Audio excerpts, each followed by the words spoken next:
las bienaventuranzas que encontramos, lo que acabamos de leer, fueron el principio del Sermón del Monte.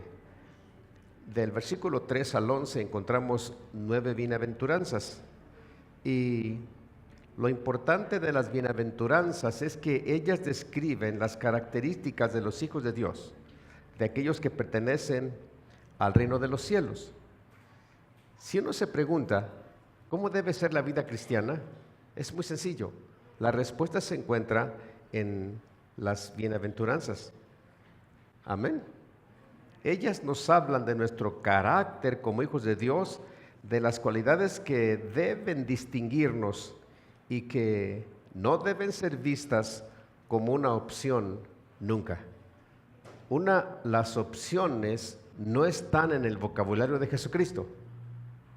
Él dice cómo son las cosas y así se quedan. Amén. Él no es un Dios cambiante. En el trato con los hombres lo es porque es muy compasivo, pero en cuanto a la ley se refiere o su palabra se refiere, las cosas se quedan como están. Entonces, los bienaventurados según Jesucristo fueron 9. 1, los pobres en espíritu. 2, los que lloran. 3, los mansos. 4, los que tienen hambre y sed de justicia. 5, los misericordiosos. 6, los de limpio corazón. 7, los pacificadores. 8, los que padecen persecución. Y 9, aquellos que son vituperados y perseguidos, de quienes se dicen toda clase de mal, mintiendo.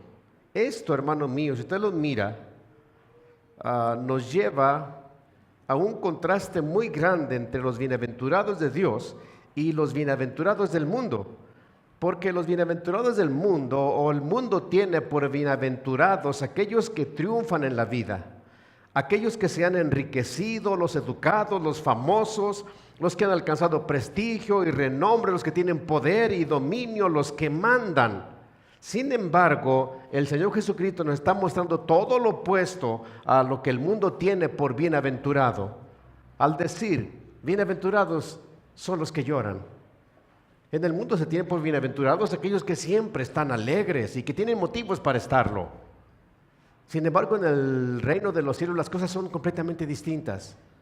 Cualquier persona que llora por la desgracia de otro es un bienaventurado, porque en su llanto él llevará en sus oraciones la necesidad de aquella persona por la que él está sufriendo.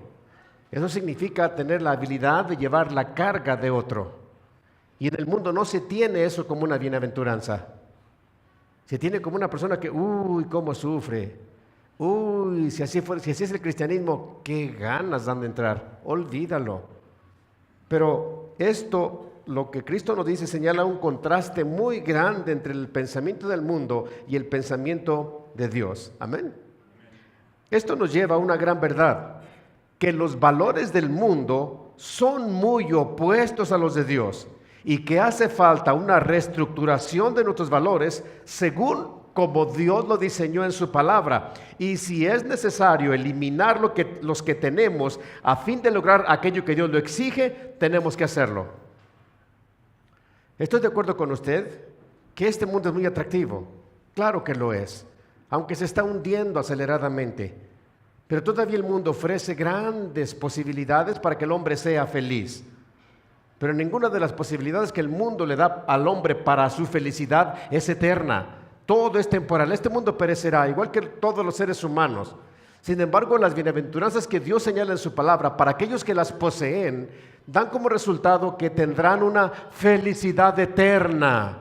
Da como resultado aquellos que lloran, que un día serán consolados. ¿Dónde? No tanto en este mundo habrá siempre aflicción, pero todos los que padecen persecución, los que padecen pobreza, los que son mansos y por causa de su mansedumbre meten paz con otro y salen golpeados, y los que son afligidos o perseguidos, ellos tienen como fin en el reino de los cielos una vida completamente opuesta a la que vivieron aquí. Amén. Sí, es muy lamentable ver tanta pobreza en el mundo, sí, pero los pobres, hermano mío, tenemos un lugar especial en este mundo, porque Cristo lo dijo: en este mundo siempre habrá pobres, para que los ricos puedan mirar su necesidad y hacer algo por ellos. Pero sabe que la mayoría de los que tienen dinero en este mundo se tienen por dichosos y no contemplan que la necesidad de un pobre es la prueba suya. Que Dios tiene que tiene a aquel pobre como una oportunidad para aquel que tiene pueda ayudar. Ahorita se lo voy a demostrar. Y sin embargo, esas personas en el reino de los cielos serán consolados. Todo será distinto. Así que si es necesario que nosotros hagamos una reestructuración de nuestros valores, de acuerdo a lo que la palabra de Dios exige, debemos hacerlo. Si es necesario quitar algunos de nuestros valores que son contrarios a lo que la palabra de Dios dice, para lograr lo que Dios dice, debemos quitarlos de en medio. Quiero mostrarle 3 cosas en relación a los pobres en espíritu. Primero, bienaventurados. La palabra bienaventurado significa feliz, dichoso, bendito. Esta palabra es la traducción de la palabra griega makarios, la cual se usa un total de 50 veces en el Nuevo Testamento. Y esta palabra se usa única y exclusivamente para definir una bendición especial, una cualidad muy única de parte de Dios para aquellos que les sirven. Amén. Por ejemplo, en la Biblia no encontramos que se diga bienaventurados los que se han enriquecido. Tampoco encontramos que diga bienaventurados los que se divierten. Se usa la palabra bienaventurados para describir a aquellos que temen y sirven a Dios. Quiero mostrarle algo muy interesante. Lucas 11:28. Escuche. Bienaventurados los que oyen la palabra de Dios y la guardan. Cristo lo dijo. Aunque le parezca extraño y no sea yo de su agrado, admito, ¿usted es un bienaventurado al escuchar el mensaje de la palabra de Dios? Y si la guarda o vive conforme a lo que ella dice, usted será completamente bienaventurado. Y luego en Lucas 12:37, bienaventurados aquellos siervos a los cuales su Señor cuando venga los halle velando. Salmo 2:12, bienaventurados todos los que en Él confían.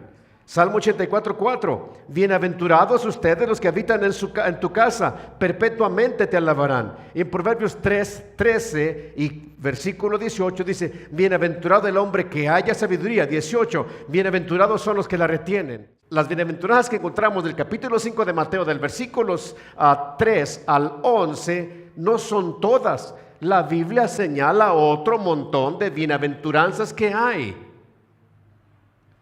¿Sí me estoy explicando? Y todas, hermanos míos, tienen que ver con una bendición especial de Dios para aquellos que pertenecen al reino de los cielos y les sirven. ¿Qué es servir a Dios? Servir a Dios no solamente es tener un ministerio, dar a los pobres, ayudar a la gente, orar por las personas. Un testigo de Dios es una persona que vive de acuerdo a lo que está escrito en la palabra de Dios. Le diré de otra forma, una persona que sirve a Dios es una persona que guarda su testimonio íntegro.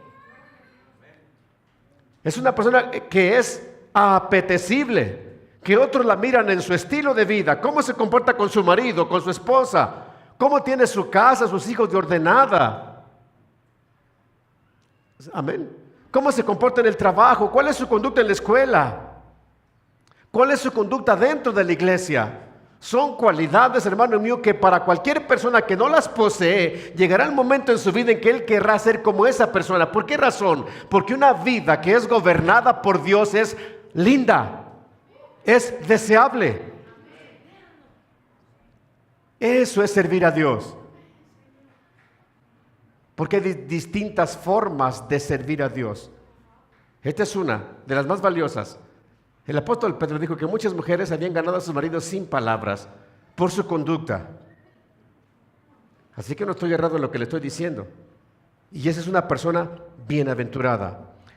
Esto significa que Dios tiene una manera muy particular de bendecir y recompensar a los suyos. Escúcheme, por favor. Dios no bendice ni recompensa según los valores de este mundo, sino de acuerdo a aquellas bendiciones que Él sabe que son para nosotros una bienaventuranza o una dicha. Por ejemplo, si usted lee el Salmo 1, el Salmo 1 es un salmo mesiánico, por excelencia le pertenece a Jesucristo y dice: bienaventurado el varón que no anduvo en consejo de malos, ni anduvo en camino de pecadores, ni en silla de escarnecedores se ha sentado, sino que en la ley de Jehová está su delicia, y en ella medita de día y de noche. Él será como un árbol plantado junto a corrientes de agua, que da su fruto a su tiempo y su fruto no cae.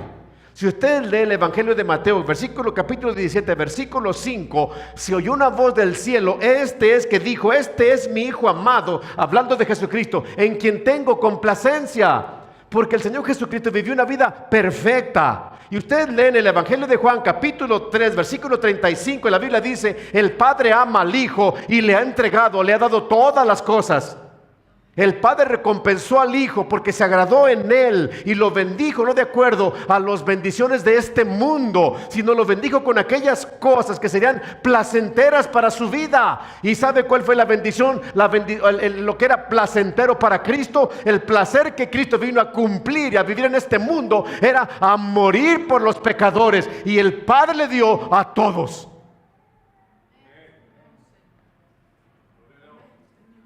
Por eso el Padre dijo: oh, este es mi Hijo amado, lo bendeciré con aquellas bendiciones que no lo perderán. Pero cuántas veces estamos tan aferrados a que Dios nos bendiga, que nos saque de la pobreza, que nos haga prosperar. No digo que sea malo, pero hay muchos cristianos que no pueden con la bendición económica porque los pierde. Porque Dios no bendice de acuerdo a los valores de este mundo, sino de acuerdo a los valores celestiales, con aquellas bendiciones que Él sabe que serán una dicha para ti, no una ruina. Aleluya. Y eso es maravilloso, ver al Señor Jesucristo premiado de esa forma. Entonces, bienaventurados significa dichoso, feliz, bendecido. 2. Los pobres en espíritu. Bienaventurados los pobres en espíritu. Los judíos en tiempos de nuestro Señor Jesucristo miraban la riqueza por ser uno de los elementos principales de la prosperidad secular, como una prueba del que los poseía era el objeto del valor de Dios. Esto es que entre más rica era la persona, más bendecida había sido por Dios. Error que nuestro Señor Jesucristo corrigió en el capítulo 16 de Lucas, cuando Él citó la historia del hombre rico y Lázaro el mendigo. De la misma manera, se suponía, sin duda, que en el reino del Mesías los más ricos serían los más privilegiados en su reino. Error que Cristo tira por tierra, o opinión que Cristo tira por tierra en el capítulo 18 del Evangelio de Lucas. Ellos pensaban que los ricos eran el objeto de la bendición de Dios. Y había un hombre rico, capítulo 16 de Lucas, que se vestía de púrpura y hacía banquete cada día con esplendidez. O sea, había una fiesta continua en la casa de este hombre. Y la Biblia dice que a las puertas de él había un hombre, un mendigo llamado Lázaro, lleno de llagas, y deseaba llenarse de las migajas que caían de la mesa del rico, pero no le daba nada. En compensación a eso, venían los perros y le lamían las llagas para que tuviera cierto alivio. Pero resulta que el rico y Lázaro mueren el mismo día. Y los demonios vinieron por el rico y los ángeles vinieron por Lázaro. Al rico fue llevado al infierno y el Lázaro fue llevado al paraíso. Y el rico está siendo atormentado en el infierno y el pobre, el mendigo, consolado en el paraíso. Entonces Cristo le está diciendo a los judíos: no los que son enriquecidos son bendecidos de Dios. Olvídelo, no es así. No son los privilegiados. No crea que por ser pobre ya nos fuimos al cielo. Olvídelo. Hay pobres más malos que los ricos. que muchos ricos. No, no es eso. Estoy citando lo que el Señor Jesucristo echó por tierra, que los valores de este mundo no son los valores del reino de los cielos. Y algunos de ellos se suponía que ellos pensaban que cuando viniera el Mesías, los de la clase alta serían los más privilegiados. Y Cristo les cuenta una historia extraordinaria de un hombre joven, un principal. Y vino al Señor Jesucristo y le dijo: Maestro bueno. Y Cristo voltea y le dice en Lucas: ¿por qué me llamas bueno? Mire, los estándares de Dios. Cristo es bueno. Nunca cometió pecado. Él es Dios. Sin embargo dijo como hombre: ¿por qué me llamas bueno? No hay ni uno bueno, solo Dios. ¿Qué haré para heredar la vida eterna? Los mandamientos sabes. No cometas adulterio, honra a tu padre y tu madre, ama a Dios. Y él le dijo: todo esto lo he guardado desde mi juventud. ¿Qué más me hace falta? Él pensaba que era justo. Y Cristo le dijo: si quieres ser perfecto, vende todo lo que tienes y dáselo a los pobres y ven y sígueme. Y él, entristecido, se fue, porque tenía muchas riquezas. Y dijo Cristo: cuán difícil es para un rico entrar en el reino de los cielos. Más fácil es meter un camello por el ojo de una aguja que un rico entre en el cielo. O sea, que un rico que tenga su corazón en las riquezas, o la riqueza en su corazón, puede entrar al cielo. ¿Se da cuenta? Si se pensaba que los ricos tendrían un lugar especial en el reino del Mesías, Cristo está diciendo: no, no es así. Amén. Hay quienes piensan que por ser fuertes de carácter, enérgicos, dominantes, sin dejar mostrar las emociones, sin aceptar las debilidades y sin reconocer los errores, que esto es una virtud, y no lo es. Amén.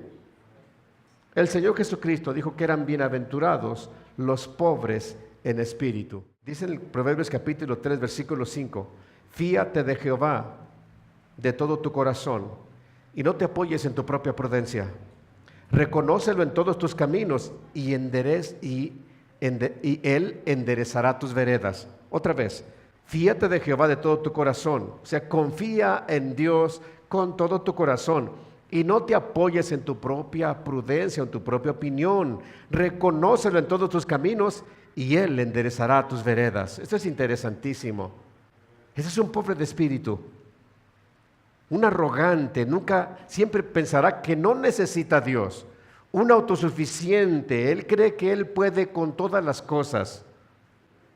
Su opinión es la única que vale, es la que merece ser atendida. Casi siempre un autosuficiente, las opiniones de los demás están equivocadas. Todos están mal, él está bien, incluyendo a Dios. Pero una persona pobre de espíritu es una persona que confía en el Señor de todo su corazón. Es una persona que desconfía de su propia prudencia si no ha involucrado a Dios en las cosas.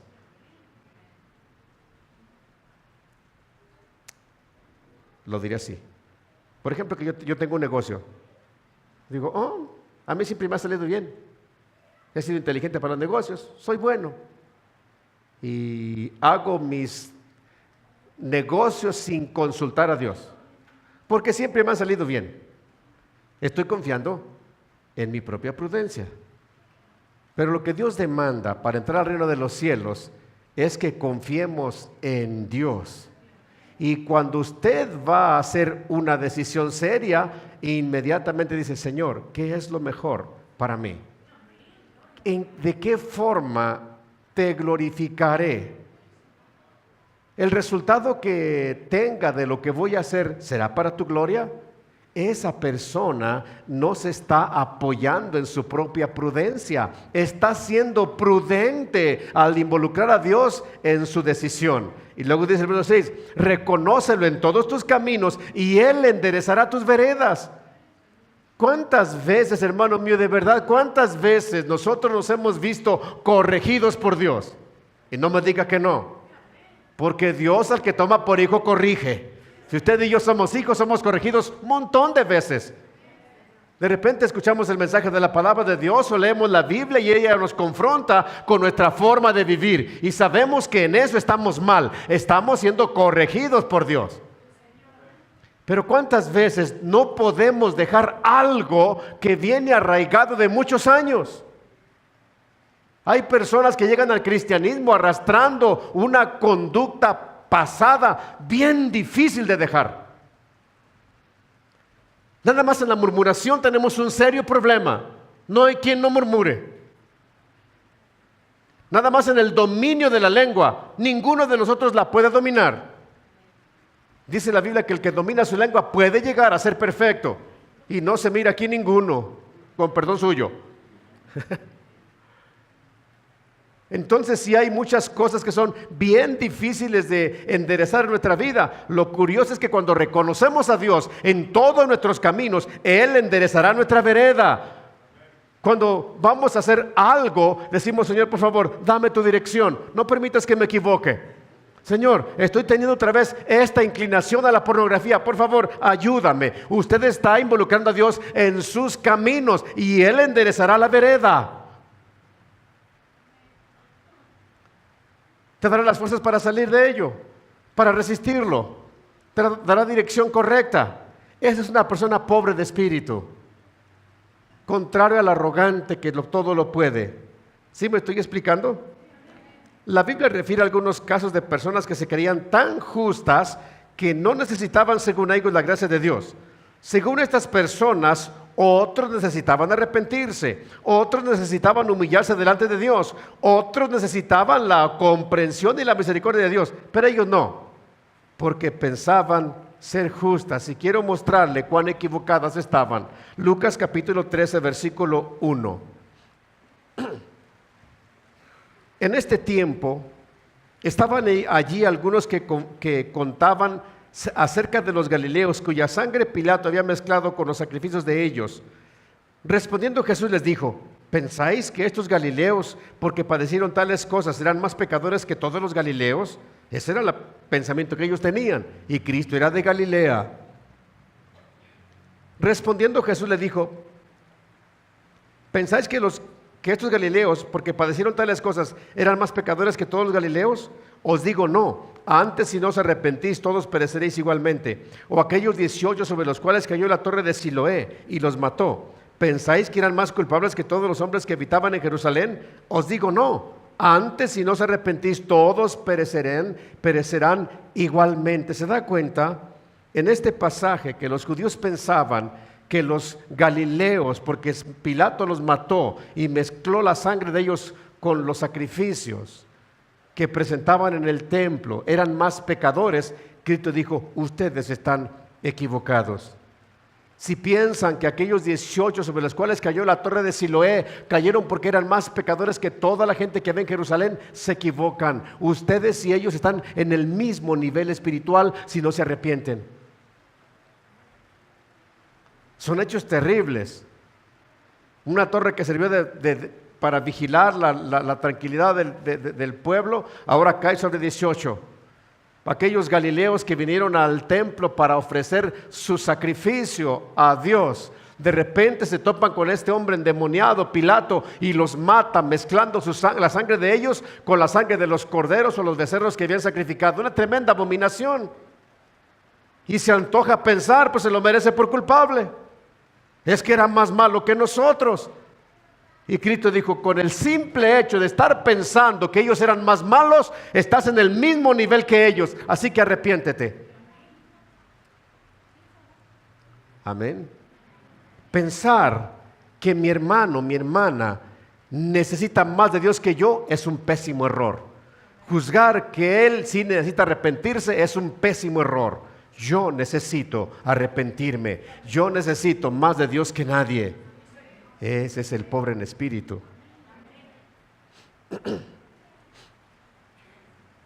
En Lucas capítulo 18, verso 9 al 14, el Señor aquí nos habla de un fariseo que pensaba no tener ninguna necesidad espiritual por el hecho de, según él, no ser como los otros hombres.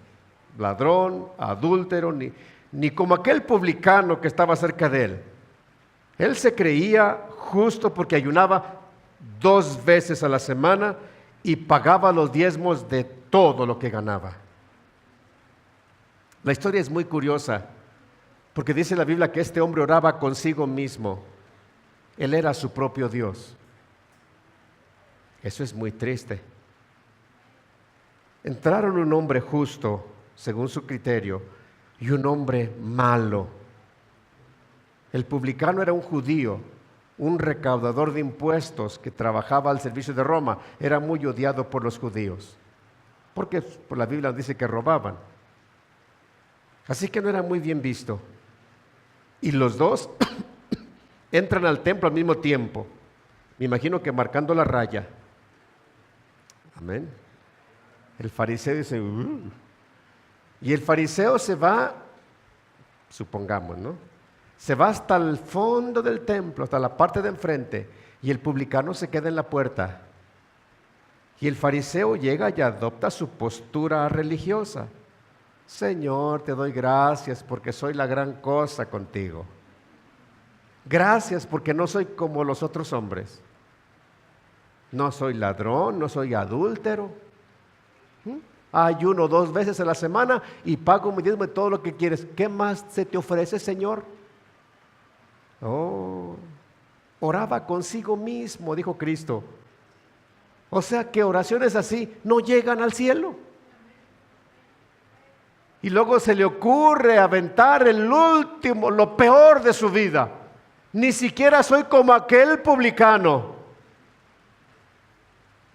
La cuestión es que aquel publicano, dice Cristo, que se golpeaba su pecho y le decía, Señor, por favor, séme propicio, porque mi conducta no me da oportunidad de ser escuchado por ti. Y luego cada uno termina de orar y el fariseo se va contento consigo mismo, pero aquel se fue justificado. Uno deja molesto a Dios y el otro deja a Dios contento. Las formas, las normas del reino de los cielos son completamente distintas a las formas y normas humanas. Bien distintas. La iglesia de la Odisea tenía un concepto bien equivocado de sí misma. Lo que ella pensaba que era, no era lo que Dios sabía de ella. Observe, Apocalipsis 3:17.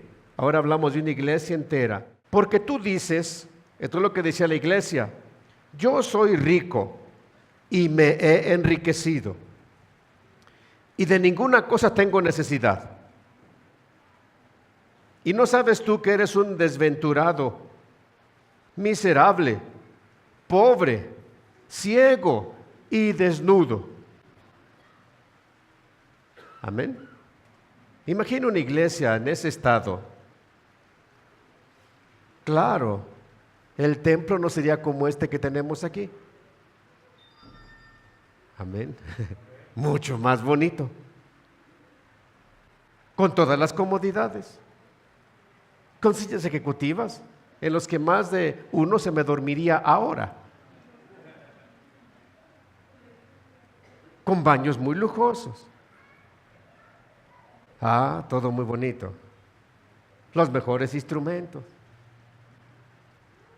Entonces de repente el ángel de la iglesia, el pastor de la iglesia voltea y dice, ¿realmente soy rico? Somos una iglesia bendecida. De ninguna cosa tenemos necesidad. Pero resulta que sus oraciones y su adoración nunca llegaba al cielo. Resulta que nunca eran visitados por el Espíritu Santo. De repente Dios dice, tú eres un desventurado. No hay más desventura, no hay peor desventura que no tener padre. Eres un pobre, es más, miserable, ciego y desnudo. Se supone que la iglesia de la Odisea era rica en oro, era rica en lana y lino, era rica en colirio. Ellos inventaron el colirio. Y resulta que él es pobre, miserable, desnudo y ciego.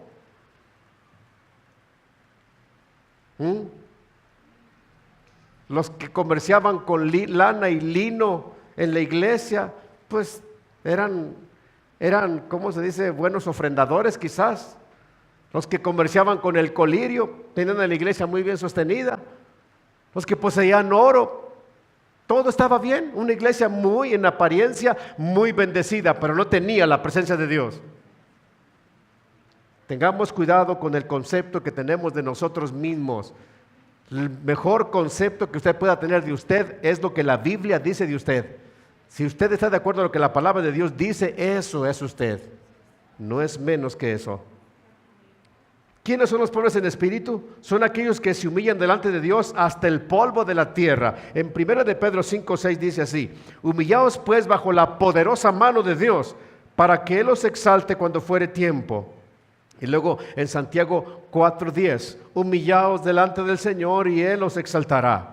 El apóstol Pablo en el capítulo 9, versículo 1 en adelante, antes que el apóstol Pablo fuese el gran apóstol que conocemos hoy, antes de eso, Dios lo humilló hasta lo bajo para poder hacer de él un hombre distinto. En el versículo 1 dice: Pablo, respirando amenazas y muerte contra los discípulos del Señor, vino al sumo sacerdote y solicitó cartas para las iglesias que había en Damasco, con el fin de encontrar a cristianos y llevarlos a la cárcel. Pero note bien la figura de Pablo, respirando amenazas y muerte. No quiero mirar al apóstol Pablo así.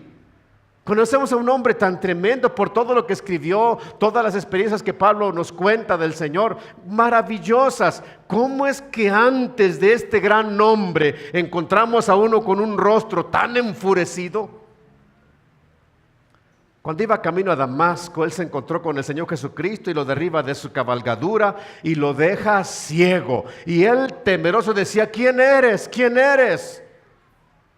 Y el Señor le respondió: Saulo, Saulo, ¿por qué me persigues? Dura cosa te es dar golpes, coces contra el aguijón. No sigas haciéndolo, jamás podrás conmigo.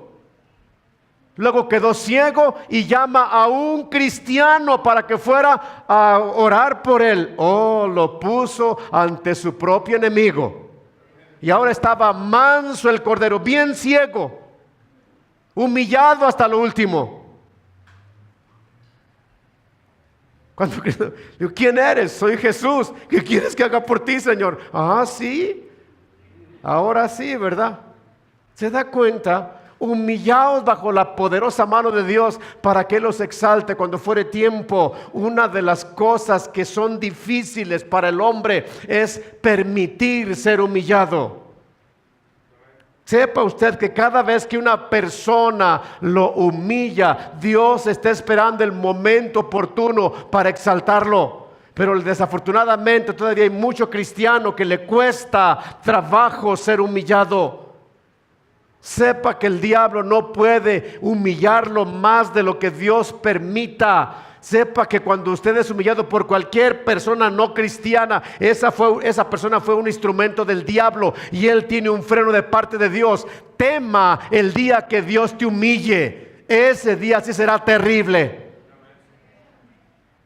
¿Qué dice Santiago? Humíllense delante del Señor para que los exalte. Pedro dice: bajo la poderosa mano de Dios, para que cuando llegue el momento Dios te levante como lo que eres.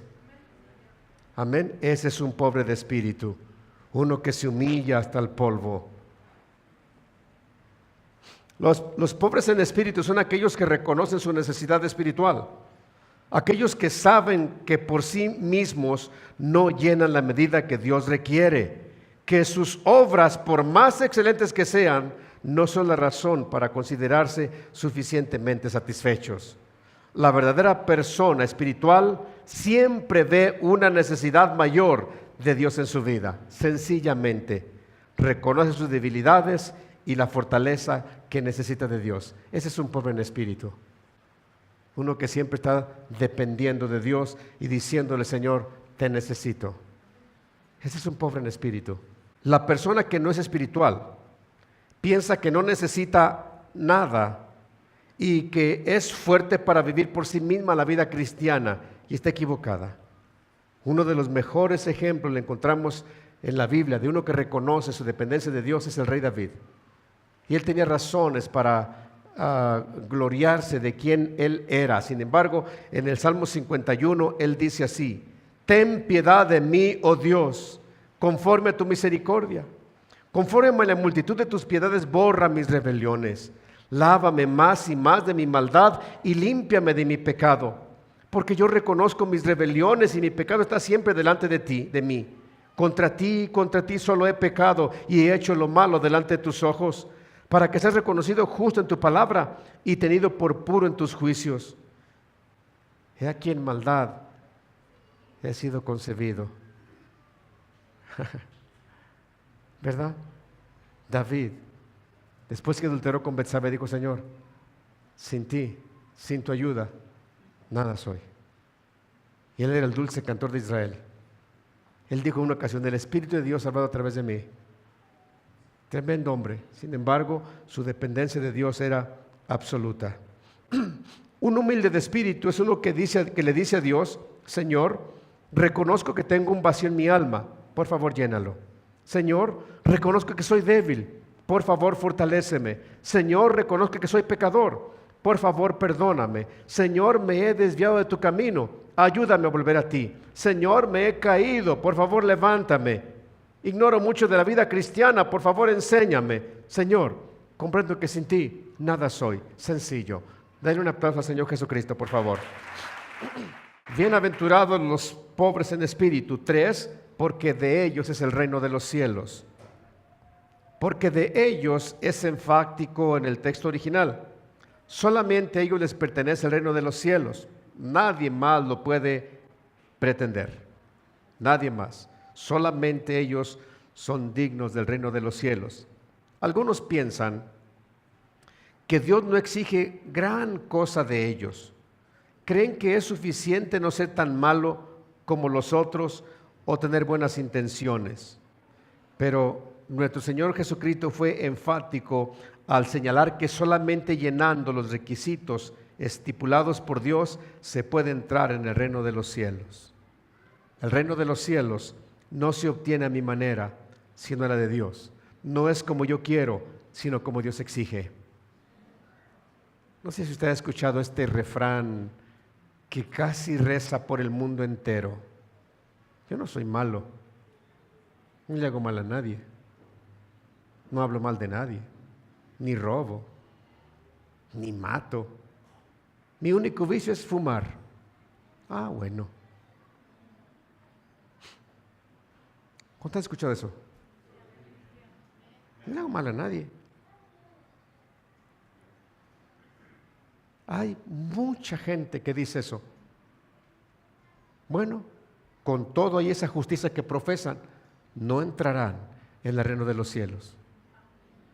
¿Por qué no es así? Solo se entra a través de los requisitos que Dios demanda. Nadie, ninguna persona que no tenga a Jesucristo en su corazón podrá entrar. Al cielo no se entra por méritos, solamente a través de Jesucristo. Evangelio de Juan, capítulo 14, verso 6, me parece. Jesucristo dijo: yo soy el camino. Juan 14, 6. Yo soy el camino, la verdad y la vida. Nadie viene al Padre si no es por mí. Nadie. No hay nadie más. Así que el reino de los cielos no es a mi manera, sino a la de Dios. No como yo quiero, sino como Dios lo exige. Veamos las condiciones de Dios. En Mateo capítulo 22 encontramos una parábola, una historia que Cristo nos señala. Y dice: hubo un rey que hizo fiesta de bodas para su hijo. Este rey representa a Dios, el hijo representa a Jesucristo, el Hijo de Dios. Y llamó a los convidados. Y una vez que estaba llena la casa,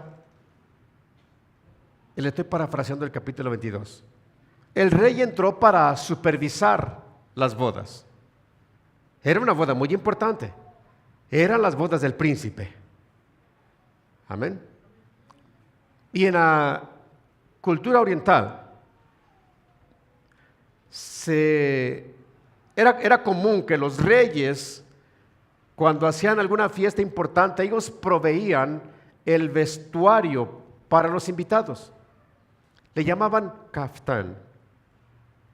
Entonces, de acuerdo a la generosidad del rey, y como él quería que fuese su boda o su fiesta de elegante, así eran los vestidos, tanto de hombre como mujer.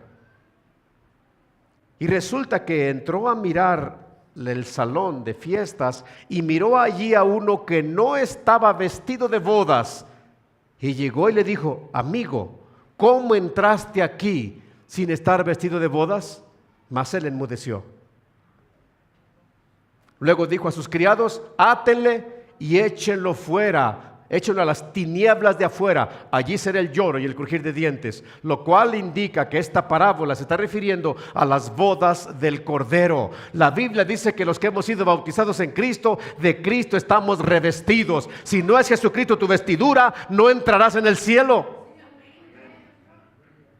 Lo echaron para afuera. ¿Por qué razón? Porque según la Biblia, él pensó: bueno, hay muchos invitados, puedo pasar desapercibido, nadie lo notará. Además, ¿qué tiene mi vestido?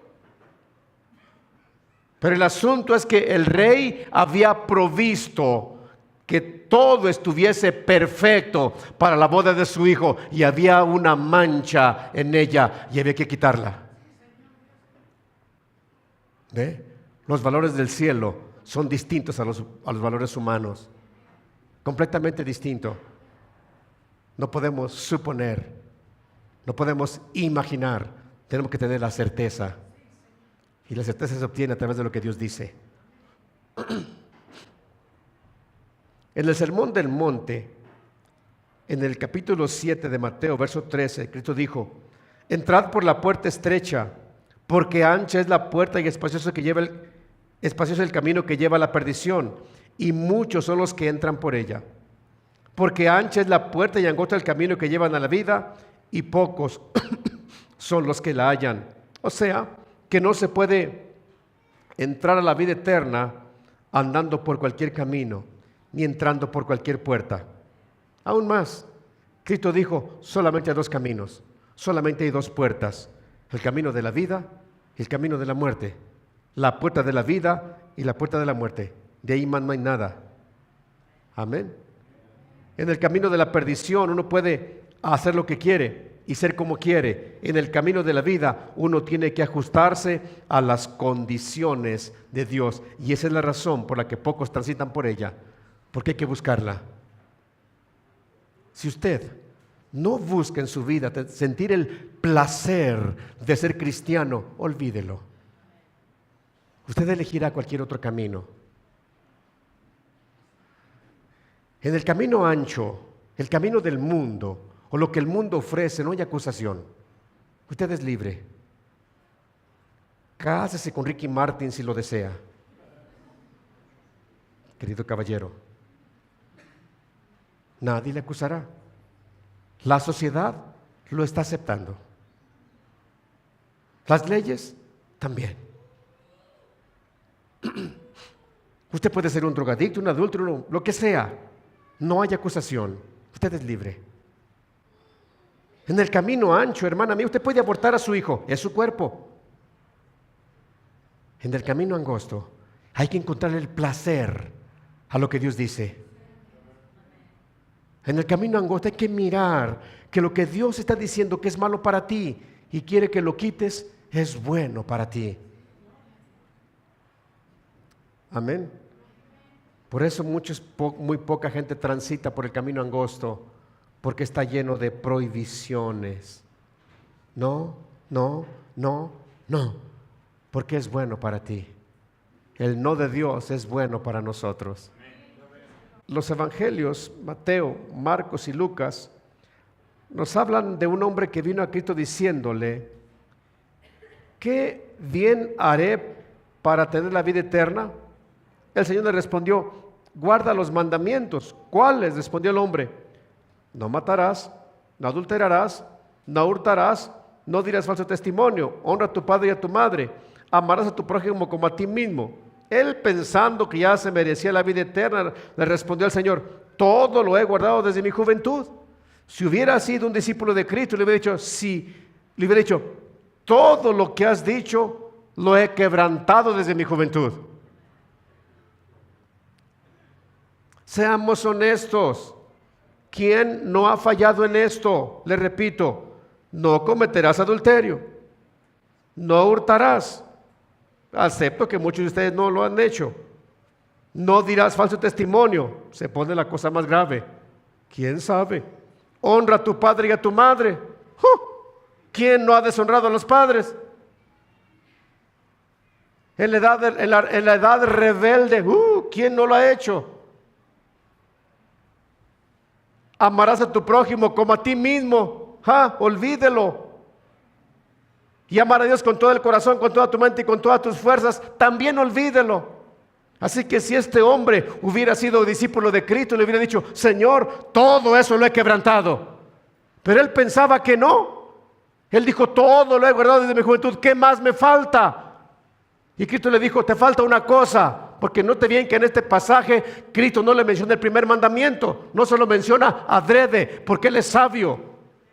Una cosa te manda: vende todo lo que tienes y dalo a los pobres y sígueme. O sea, ama a Dios.